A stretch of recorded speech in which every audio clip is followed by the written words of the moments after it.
সেরা জীব, তোরা কবে মানুষ হবি? কেমিক্যালের কিছু তীব্র থাবায় নদীতে কোনো প্রাণী নেই, নদীর পানিও হয়ে গিয়েছে দূষিত। উজানে আসসালামু আলাইকুম সম্মানিত ভিউয়ার্স, চলে এসেছে নদীমাতৃক সৌন্দর্যে ভরা এক অপরূপ দৃশ্য ধারণ করতে।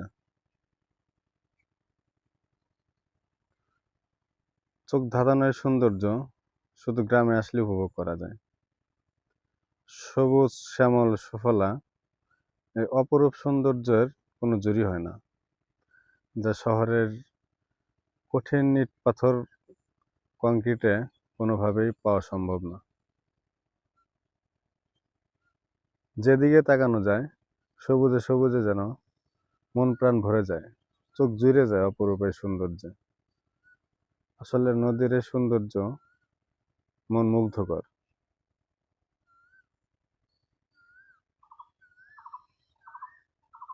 এই অপরূপ নদীর সৌন্দর্যের পাশাপাশি আরো অনেক সুন্দরের সুফল ছিল। এখানে কৃষক এই পানিতে একসময় ফসল ফলাইতো। এই পানি একসময় আমরা রান্না এবং খাওয়ার কাজে ব্যবহার করতাম, কিন্তু দুঃখের বিষয় কিছু অসাধু ব্যবসায়ী গলা টিপে হত্যা করেছে নদীর এই সৌন্দর্য, পরিবেশ বান্ধব সেবাগুলো, যা নদী চাইলেও তা দিতে পারছে না। আপনাদের কাছে থেকে নিয়ে দেখাচ্ছি আর এর সৌন্দর্য এবং কিছু গুণাবলী। কেমিক্যালের ভয়াবহতা থাবায় পানি এখন দূষণ হয়ে গিয়েছে।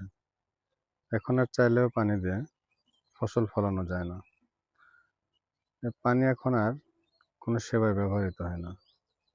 নদী চাইলেও আর তার চিরচলা সেবা দিতে পারছে না। গলা টিপে হত্যা করেছে জলায়ু যত প্রাণী আছে সব, যেমন মাছ, ঝিনুক সহ যত প্রাণী আছে, সমস্ত প্রাণীগুলো মরে মরে ভেসে উঠেছে শুধু কেমিক্যালের তীব্র থাপায়। উজানে কিছু ইন্ডাস্ট্রিজ আছে, যে ইন্ডাস্ট্রিজগুলো তাদের বিষাক্ত কেমিক্যাল ছাড়ে নদীতে, আর সেই কেমিক্যালের বিষাক্ত থাবায় পানি আজ দূষিত। এই পানি ফসলে দিলে মরে যাচ্ছে ফসল। নদীতে আর এখন আগের মতো মাছ নেই, আগের মতো বলতে কোনো মাছই নেই। সমস্ত মাছ মরে পচে একসময় ভেসে উঠেছে, সব শেষ, নদীতে কিচ্ছু নেই। কিন্তু তার চিরচেনা সৌন্দর্য এখনো মুগ্ধ আমরা। দেখেন, মানুষ নামের এই জালিমগুলো যদি এভাবে ধ্বংস না করতো নদীকে, তাহলে হয়তো আরো সৌন্দর্য, আরো প্রাকৃতিক আরো সৌন্দর্য আমরা উপভোগ করতে পারতাম এবং সেবা পেতাম। পানি এখন ব্যবহার উপযোগী নয়, নদীর এই পানি এখন কোনোভাবেই আর ব্যবহার উপযোগী নয়। এই পানি ফসলে দিলে ফসল মরে যায়। আগে নদী কত সাঁতরে পার হইতাম, কত স্মৃতি নদীর সাথে। বন্ধু বান্ধব একত্রিত মিলিত হলেই আড্ডা জমতো, ঘন্টার পর ঘন্টা গোসল করতাম নদীতে, সাঁতরাইতাম, দৌড়াইতাম, লাফাইতাম। কিন্তু সে মজাগুলো এখন আর হয় না। সময়ের সাথে সাথে যদিও আমরা পরিবর্তন হয়েছি, কিন্তু অসাধু কিছু মানুষের থাবায় ধ্বংস হয়ে যাচ্ছে আমাদের এই নদী, ধ্বংস হয়ে যাচ্ছে তার চিরচেনা সৌন্দর্য। বিষাক্ত কেমিক্যালে ভরে যাচ্ছে পানি, যে পানি কোনো কাজে আর ব্যবহার হয় না। নদী দিতে পারছে না তার সেবা, দিতে পারছে না তার সৌন্দর্য। আজ নদী এবং নদীর প্রাণী যেন চিৎকার করে বলছে, সৃষ্টিকুলে নাকি মানুষ তোরাই সৃষ্টির সেরা জীব, তোরা কবে মানুষ হবি? কেমিক্যালের কিছু তীব্র থাবায় নদীতে কোনো প্রাণী নেই, নদীর পানিও হয়ে গিয়েছে দূষিত। উজানে বয়ে আসা কিছু কেমিক্যালের মলগুলো সরাসরি ছেড়ে দেয় এই নদীতে।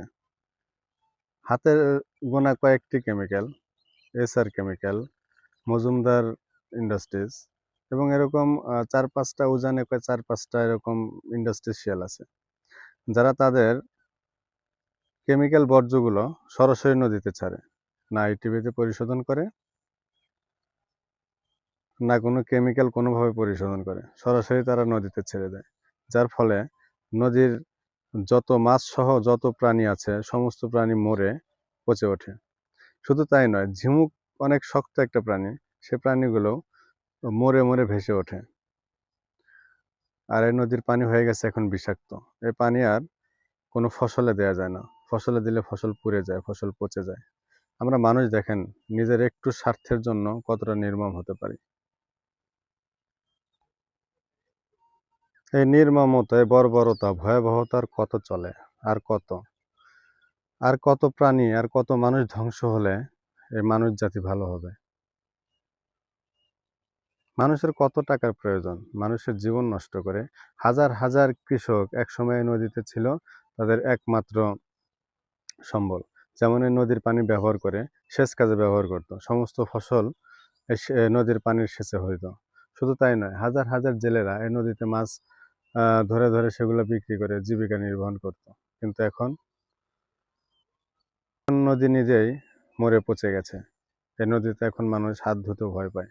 অথচ একটা সময় এই নদীতে সময়ের পর সময়, ঘন্টার পর ঘন্টা এই নদীতে গোসল করতাম, সাঁতরাতাম, কত আনন্দ মজা করতাম। কিন্তু এখন সে নদীর জায়গায় নদী আছে, দেখেন মনে হচ্ছে নদী মরে গেছে।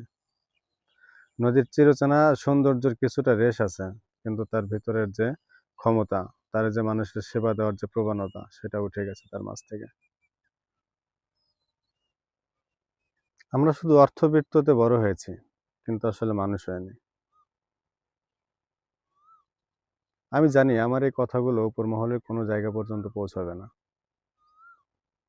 আমি আমার জায়গা থেকে, আমি আমার নাগরিকত্ব দায়িত্ব থেকে যতটুকু পেরেছি চেষ্টা করেছি। জানি না এটার কোনো সুফল আসবে কিনা। মানুষ, তোরা মানুষ হবি কবে? তো বন্ধুরা, আজ এই পর্যন্তই। দেখা হবে আপনাদের সাথে পরবর্তীতে ভালো কোনো বিষয় নিয়ে, বা ভালো কোনো কাজ নিয়ে, ভালো কোনো উদ্যোগ নিয়ে। সে পর্যন্ত আপনারা ভালো থাকুন, সুস্থ থাকুন, নিরাপদে থাকুন। আর আসুন আমরা সবাই মিলে চেষ্টা করি কারো ভালো করতে না পারলে, কারো উপকার করতে না পারলে, কারো যেন ক্ষতি না করা হয়। যেমন ক্ষতি করছে কিছু ইন্ডাস্ট্রিয়াল কোটিপতি শিল্পপতিরা, তাদের নিজের স্বার্থ সিদ্ধি উদ্ধার করতে হাজার হাজার কৃষক, হাজার হাজার জেলে, হাজার হাজার শ্রমিকদের জীবিকা নির্বাহনের জন্য যে নদীটা ছিল এক সময় একমাত্র স্তম্ভ, সেটাকে ধ্বংস করে ফেলছে তারা। দর্শক ভালো থাকবেন, আজ এ পর্যন্তই। ধন্যবাদ। আসসালামু আলাইকুম।